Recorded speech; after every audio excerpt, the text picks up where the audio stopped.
multiple choice and I'm asking you to find the foci and you find the vertices. Well, good for you, but that's not an answer, you know?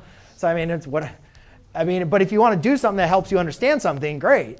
But again, you know, we're just doing multiple choice. So here, let's plot these points. So your vertices, I'm at -2, 1. I'm at +2, 1. My foci are at -3, 1. So now I can identify that my center is definitely the midpoint of my vertices and my foci.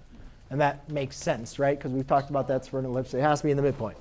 So I'm going to write down my center, which is at 0, 1. Remember, that's h and k.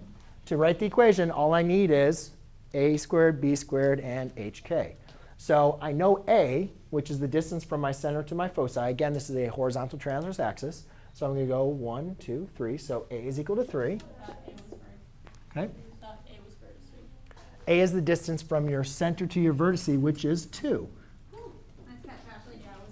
But c is equal to 3. C is the distance from the center to your foci. 1, 2, 3. I can do that math. All right. Not bad. Now we need to figure out b. So we have to use the relationship a squared plus b squared equals c squared. Well, a squared is 4.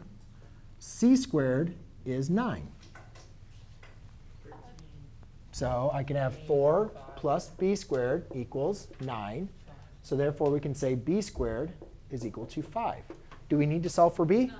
No. I mean, if we needed to find the co-vertices, sure. But we're not trying to. We're just trying to write the equation. So b squared is equal to 5. I have a transverse major axis.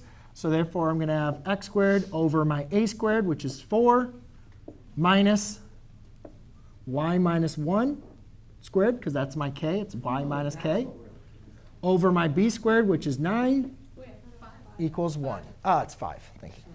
Is that it? That's it. Done.